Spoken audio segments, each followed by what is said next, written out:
On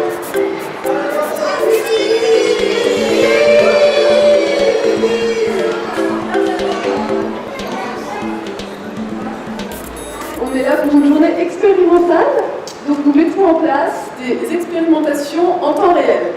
Et vous faites complètement partie de ces expérimentations en temps réel. C'est un métier passionnant, avec beaucoup de choses à inventer pour que ça fasse vraiment sens.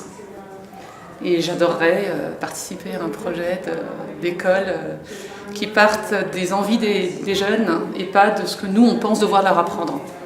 Et finalement, tout le monde doit se mettre dans une démarche à questionner ses postures, son rapport à l'apprentissage. Il y a un conseil d'école et c'est pour ça que ça s'appelle une école démocratique, parce que chaque membre de cette école, qu'il ait 4 ans, 15 ans ou 40 ans, a une voix et la même voix.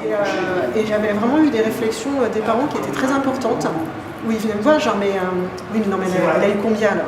Ça, justement, c'est le but. C'est qu'il n'y a pas de note.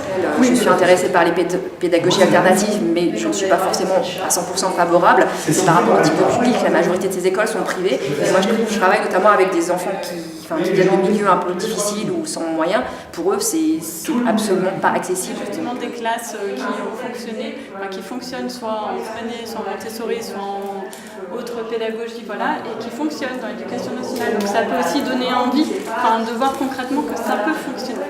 Le deuxième frein, je crois quand même, malgré tout, c'est la méconnaissance par les enseignants de ce type de pédagogie alternative. Là, pour l'instant, voilà, on parle de difficultés, mais on a l'impression que c'est en dehors de nous, on ne peut rien y faire, que c'est prochain. C'est l'impression de...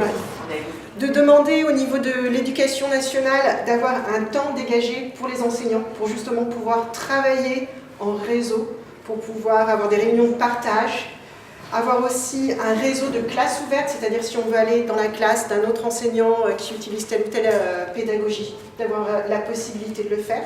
Le programme, intégrer un programme méditation pleine conscience et psychologie positive dans les écoles pour les enfants en présence des enseignants, pour que les deux apprennent ensemble. Et mon idée à moi, c'est justement de commencer, il faut commencer quelque part, donc planter la graine là, et puis laisser éclore, et pour qu'après, le chantier, atteindre un chantier beaucoup plus vaste,